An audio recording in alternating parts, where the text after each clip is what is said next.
नमस्कार विद्यार्थी मित्रों, आज हम पढ़ेंगे इकाई 2 जिसका नाम है अनूठे इंसान। अनूठे यानी कि कोई खास विशेष, इंसान यानी कि व्यक्ति।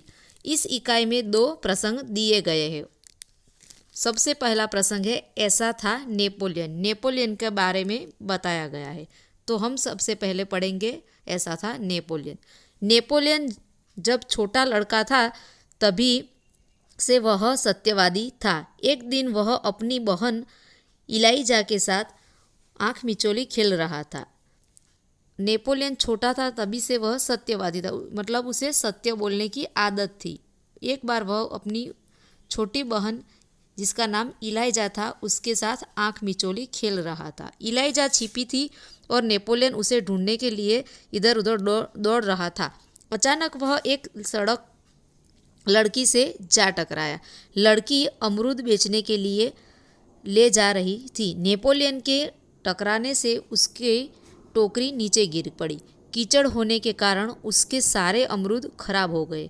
वह रोती हुई कहने लगी, अब माँ को मैं क्या जवाब दूंगी। जब नेपोलियन और उसकी बहन आँख मिचोली खेल रहे थे तब नेपोलियन उसकी बहन को खोजने के लिए दौड़ रहा था। तभी एक लड़की से वह टकराता है और वह लड़की जो होती है वह अमरूद बेचने के लिए निकली होती है। नेपोलियन के साथ टकराने के कारण उसके सारे अमरूद कीचड़ में गिर जाते हैं और यह देखकर वह लड़की रोने लगती है और बोलती है कि अब मैं मेरी माँ को क्या जवाब दूंगी। इलाइजा कहने लगी, चलो भैया हम यहाँ से भाग चले। लड़की को रोता हुआ देखकर इलाइजा नेपोलियन से कहती है कि चलो भैया हम यहाँ से भाग जाए। नहीं बहन, हमारे कारण ही तो इसकी हानि हुई है। यह कहकर नेपोलियन ने जेब से रखे 3 छोटे सिक्के उस लड़की को देकर कहा, बहन मेरे पास ये 3 ही सिक्के हैं, तुम इन्हें ले लो। लड़की को रोते हुए देखकर नेपोलियन उसकी बहन से कहता है, नहीं, ये उसका नुकसान हमारे कारण हुआ है, हम उसे ऐसे छोड़कर नहीं जा सकते। तभी नेपोलियन अपनी जेब में रखे 3 सिक्के निकालता है और उस लड़की को देते हुए कहता है कि मेरे पास इतने ही सिक्के हैं, इन्हें तुम ले लो। इन 3 सिक्कों से क्या होगा, मेरी माँ मुझे बहुत मारेगी। लड़की ने कहा, अच्छा तो तुम हमारे साथ घर चलो, हम तुम्हें अपनी माँ से और पैसे दिलवा देंगे। लड़की कहती है कि इन 3 सिक्कों से क्या होगा, मेरी माँ तो मुझे डांटेगी और मारेगी। तब नेपोलियन उसे कहता है कि कोई बात नहीं, तुम हमारे घर चलो, मैं मेरी माँ से तुम्हें इसके और अधिक पैसे दिलवा दूंगा।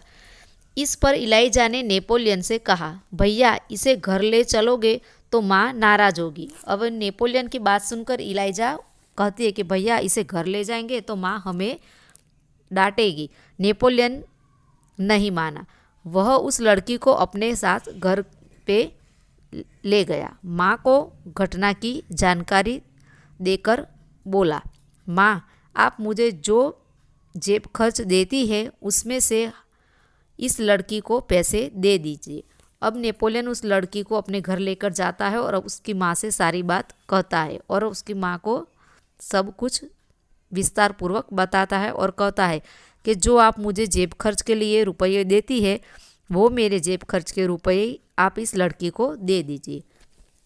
ठीक है, मैं तुम्हारी सच्चाई से खुश हूँ, मगर याद रखना अब तुम्हें 1 महीने तक जेब खर्च के लिए कुछ भी नहीं मिलेगा, माँ ने कहा। नेपोलियन की माँ बात सुनकर माँ ने कहा, ठीक है मैं तुम्हारी बात मान लेती हूँ और तुम जो सच बोले और तुम्हारी सच्चाई बोलने की जो ये आदत है उससे भी मैं खुश हूँ, पर एक बात याद रखो, 1 महीने तक अब तुम्हें कोई जेब खर्च नहीं मिलेगा, माँ ने नेपोलियन से कहा। ठीक है माँ, नेपोलियन ने हंसते हुए कहा और माँ की बात को हंसते हुए नेपोलियन ने स्वीकार लिया।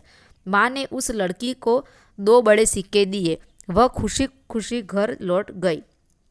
नेपोलियन की माँ ने उस लड़की को 2 सिक्के दिए और वो लड़की 2 बड़े सिक्के लेकर खुश होकर अपने घर चली गई। नेपोलियन को धक्का देने की सजा तो मिली, परंतु सत्य के पथ पर चलने के कारण उसे वह सजा भुगतने में अद्भुत आनंद आया। नेपोलियन को सजा मिली कि अपने 1 महीने की जेब खर्च गंवानी पड़ी, पर नेपोलियन को इस बात की खुशी भी हुई कि सजा भुगतने में भी आनंद आया क्योंकि उसने सच का साथ दिया।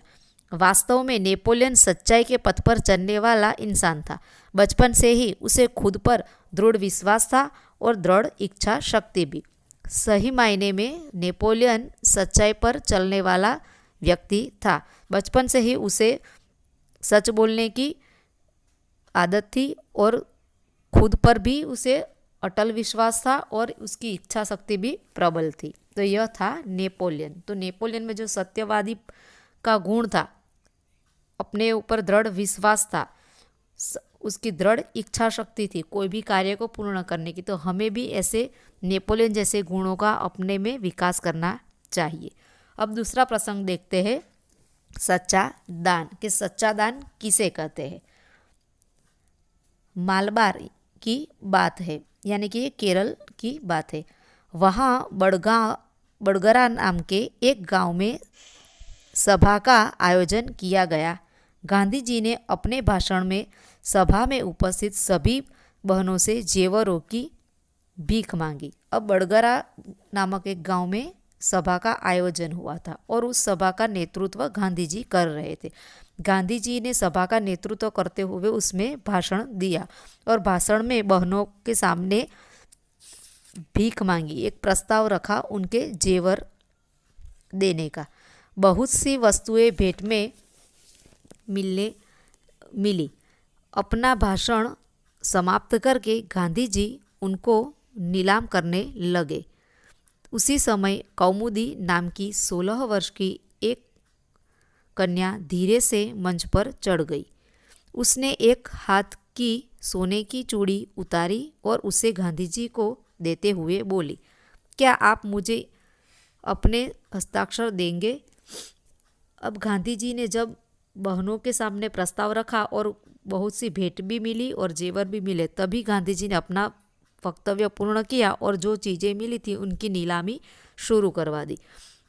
उसी समय एक 16 वर्ष की लड़की मंच पर आती है और गांधी जी के पास धीरे से जाकर अपने हाथ में पहनी हुई सोने की चूड़ी उतार कर देते हुए कहती है, क्या आप मुझे अपने हस्ताक्षर देंगे।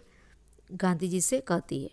गांधी जी हस्ताक्षर कर ही रहे थे कि उसने दूसरे हाथ की चूड़ी भी उतार दी। अब गांधी जी ने लड़की की बात मानकर वह हस्ताक्षर कर ही रहे थे, तभी वह लड़की ने अपनी दूसरी चूड़ी भी उतार दी। यह देखकर गांधी जी ने कहा, अरे पगली लड़की, दोनों चूड़ियाँ देने की ज़रूरत नहीं है। अब दूसरी चूड़ी उतारते देखकर गांधी जी ने उसे कहा, अरे पगली लड़की, तुझे दोनों चूड़ियाँ देने की कोई ज़रूरत नहीं है, एक ही चूड़ी लेकर मैं तुम्हें अपने हस्ताक्षर दे दूंगा। गांधी जी ने कहा, मेरे हस्ताक्षर के लिए 2 चूड़ी देने की ज़रूरत नहीं है, मैं तो एक ही चूड़ी में तुम्हें अपने हस्ताक्षर दे दूंगा। इसके उत्तर में कौमुदी ने अपने गले का स्वर्णहार उतार दिया। गांधी जी ने पूछा, तुमने अपने माता पिता से आज्ञा ले ली है ना। अब गांधी जी जब उसे दूसरी चूड़ी के लिए भी मना करते हैं, तभी वह लड़की जिसका नाम था कौमुदी, वह अपने गले में पहने हुए सोने का हार भी उतारती है। तभी गांधी जी उसे कहते कि जो तुम ये दान कर रही हो, इसके बारे में तुमने अपने माता पिता से आज्ञा ली है, उनसे पूछा है। बिना कोई उत्तर दिए उसने कानों में से रत्न जड़ित बूंदे भी निकाल दिए। गांधी जी ने पूछा, तुमने इन आभूषणों को देने के लिए अपने माता पिता से आज्ञा ले ली है ना।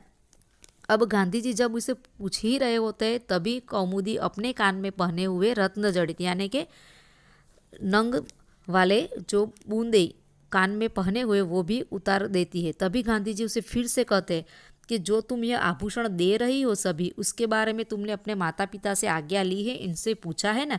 कौमुदी कुछ उत्तर देती इससे पहले ही किसी ने कहा, इसके पिता तो नहीं है न, यही है ना, मानपत्रों की नीलामी में वही तो बोली लगाकर आपकी मदद कर रहे हैं। अब कौमुदी से गांधी जी पूछ ही रहे होते, तभी कोई बीच में से आता है और कहता है कि इसके पिता तो यहीं मौजूद है और इसके पिता जो आपको सहायता कर रहे हैं, जो मानपत्र की नीलामी कर रहे हैं, वही उसके पिताजी है।